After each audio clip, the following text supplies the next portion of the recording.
Whoa, drone overhead. So I know what you're thinking.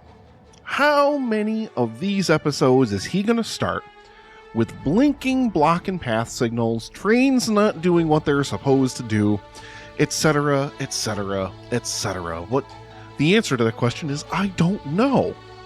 Because, well, I'm trying to do a thing. Welcome back, everybody, to another episode of Satisfactory. I am Nick. Welcome to the channel. It's so amazing to have you here.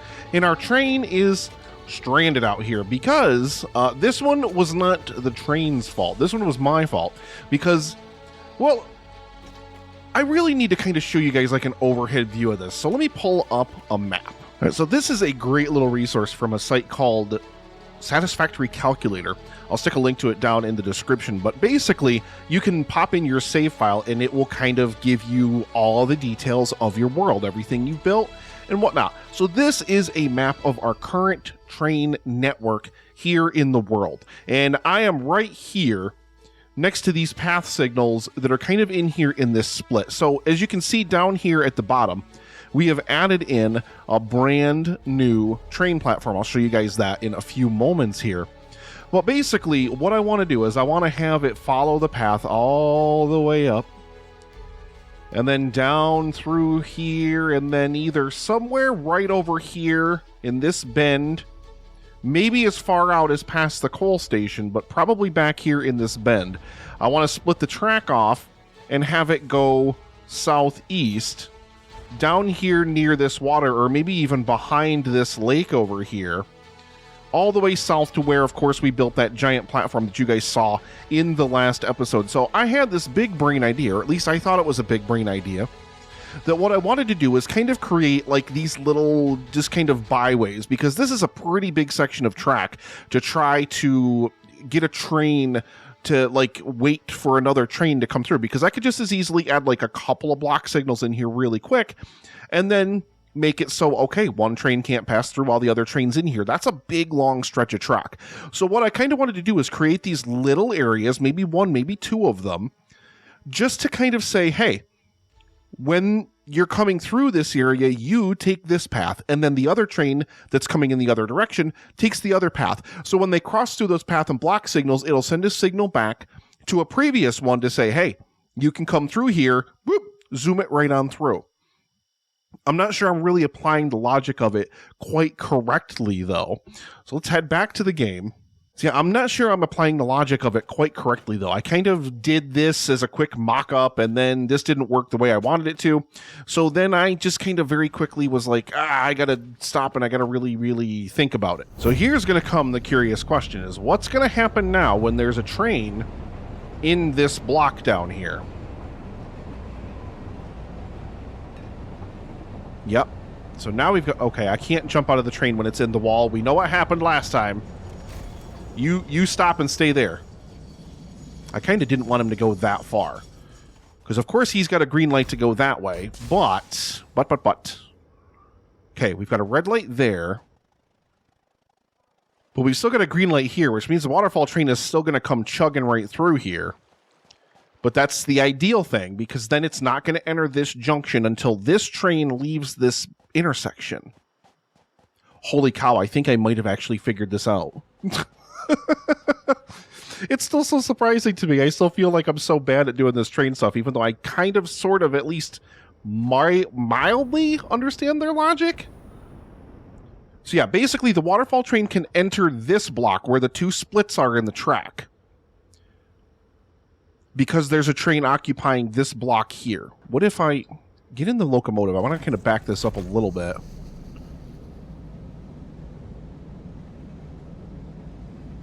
And see what happens here. I just want to see what happens when the waterfall train comes around. Okay, so we just had that signal turnover, and here comes the waterfall track.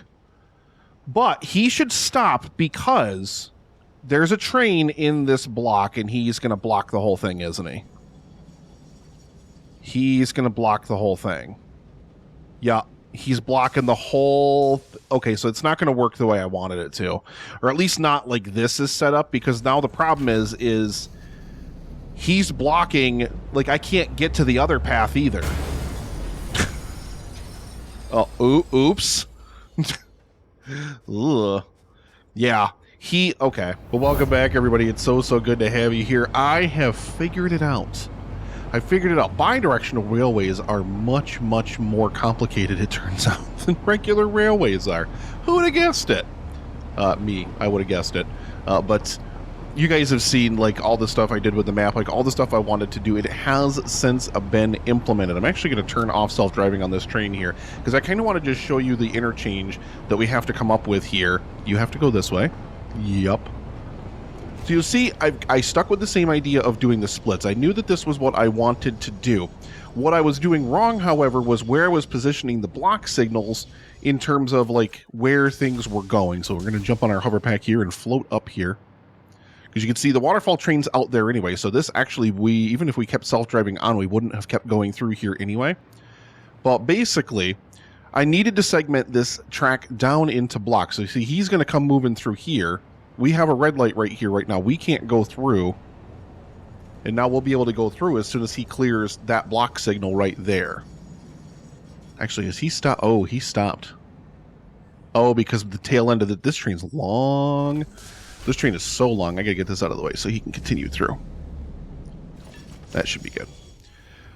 But yeah, basically, what I was doing wrong is I was trying to put the block signals right at the intersections here. I was trying to kind of stick them right here. And unfortunately, this is not where they need to go. Because what was happening was the train was basically stopping right at this signal, and then it was just blocking, like, if the Eastern Desert train was trying to come through here. Nope, stopping dead on a dime. It was not letting anything through here because the waterfall train would be like, no, bro, this is my track. So what I had to do is I had to set, you know, and there's a block signal way out there at the station. And then we have in here, we have a block signal here and a block signal here.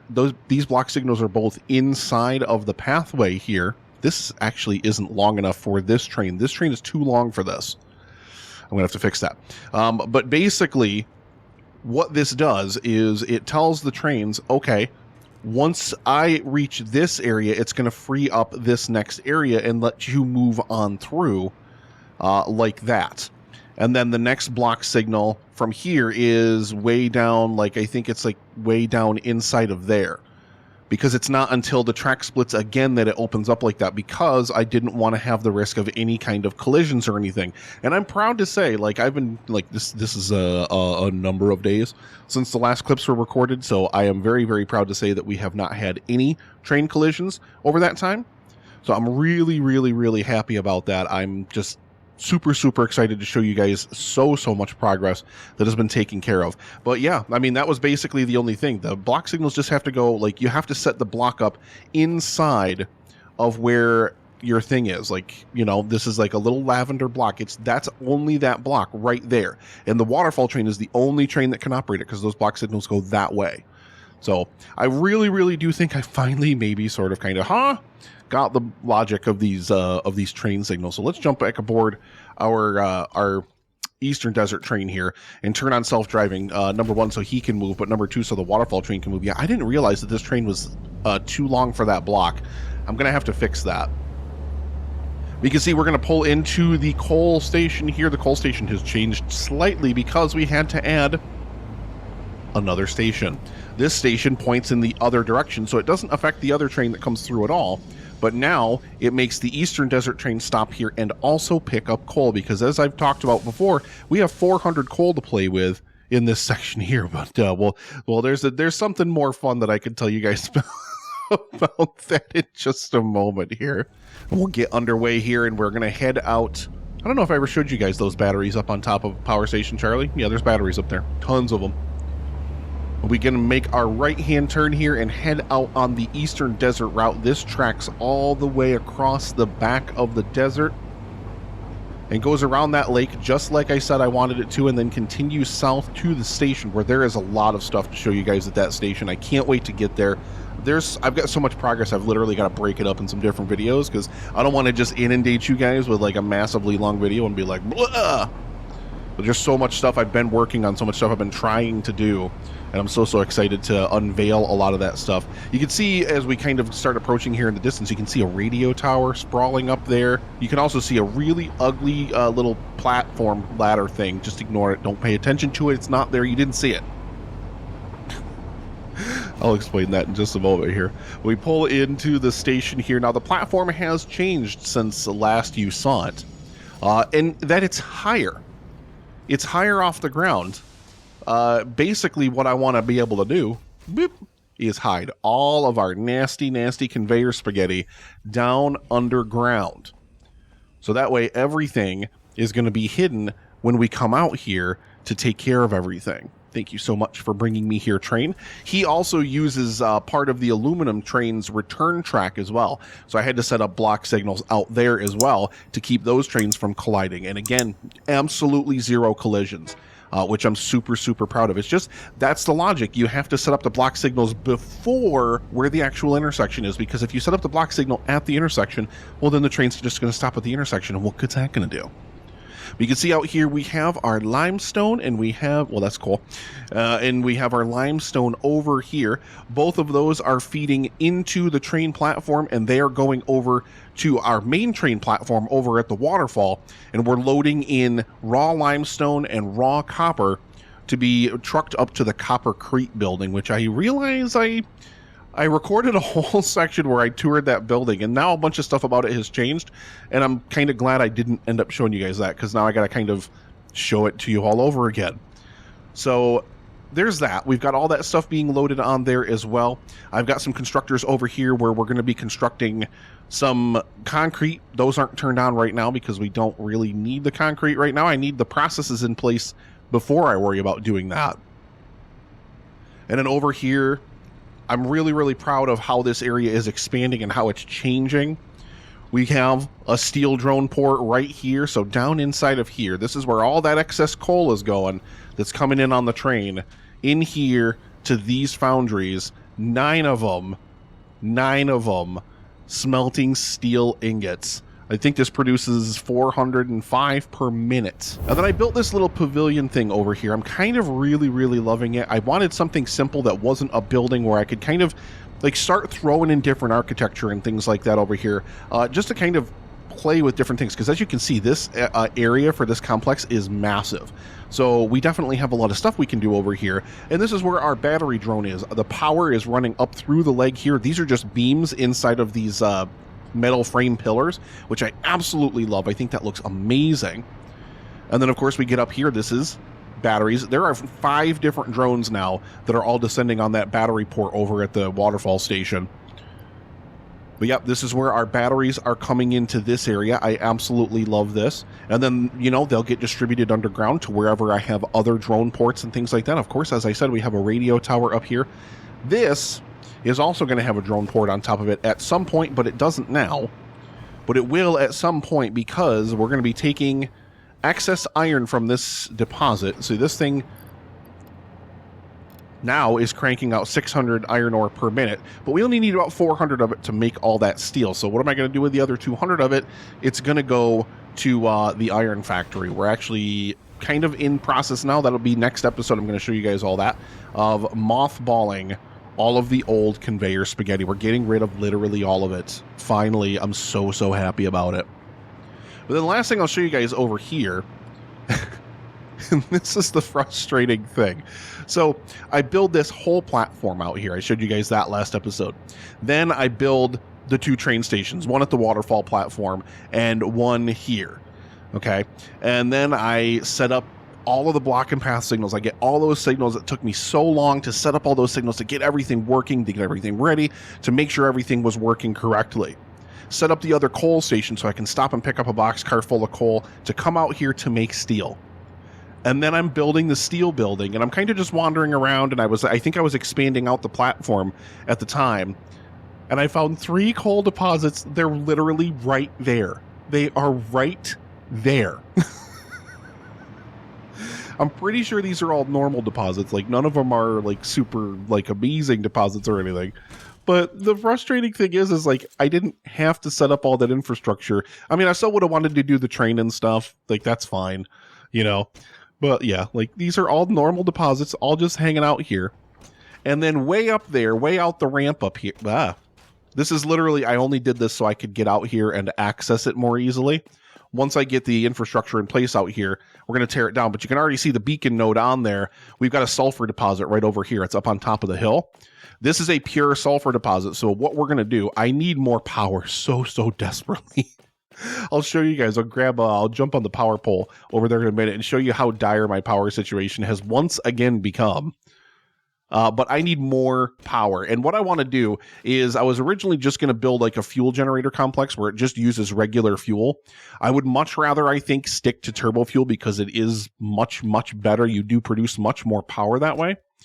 So over here, we're going to set up a drone over there at that sulfur deposit, and we're going to have all three of these coal deposits all feeding into a centralized location. We're going to build another little complex over here doing nothing but creating compacted coal. All that compacted coal is going to go on the train, and there's already a drone pour. I don't know if I showed you. I do so much stuff in this game. I have no idea what I'm showing you guys and what I'm not in videos, but we'll get back over to that station, and I'll show you guys that in just a moment. Yeah, we're going to build a whole huge compacted coal operation over here, and I believe I'm going to be creating enough compacted coal here, because right now what do I have, 9? I have 9 different turbo fuel generators up top, on top of the waterfall platform up there, and we have some of those creating fuel for vehicles. And we don't need fuel for vehicles where we're going to be building the next power station. So all of it can go, literally all of the turbo fuel we create can go into just nothing but fuel generators. I just need to make sure I have enough oil, and then basically we just have to awesome sink literally everything else that we create. Any excess, everything can be completely taken care of. I love this platform. So yeah, that's going to be a whole huge project to get another compacted coal facility online. I kind of can't wait to do that. This train's probably too long. A lot of these platforms are not in use right now. Like, I think all of these back ones are not in use. One of them will be for compacted coal, but there's still 3 more here, and I don't know what I need them for. I had the space and I shoved them in here. If we don't need them, we can replace them with the empty platforms and stuff and shrink the size of that train down. That's why I'm not really going to worry about changing the positions of those block signals right now, because I don't know if that's something that we necessarily need to do. So why don't we take the long road home?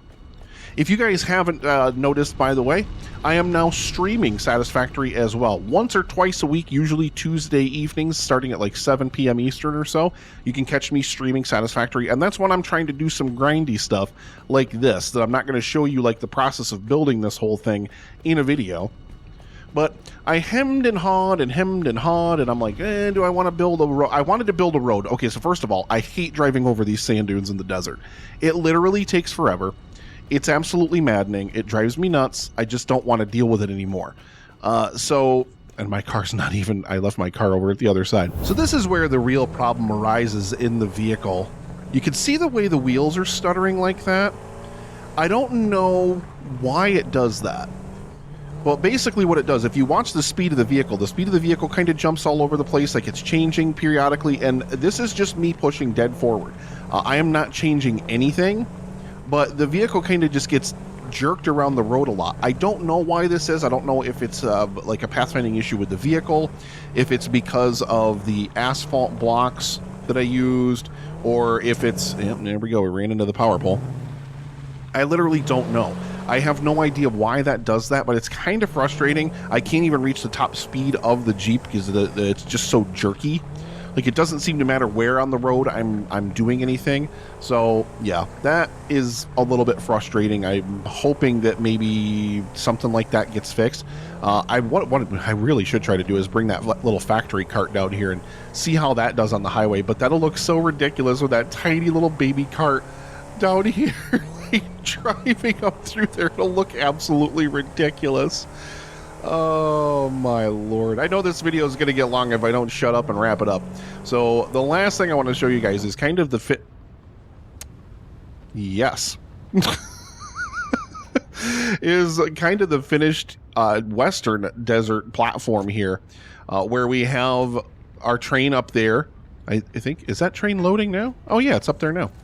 Let's get on our beep.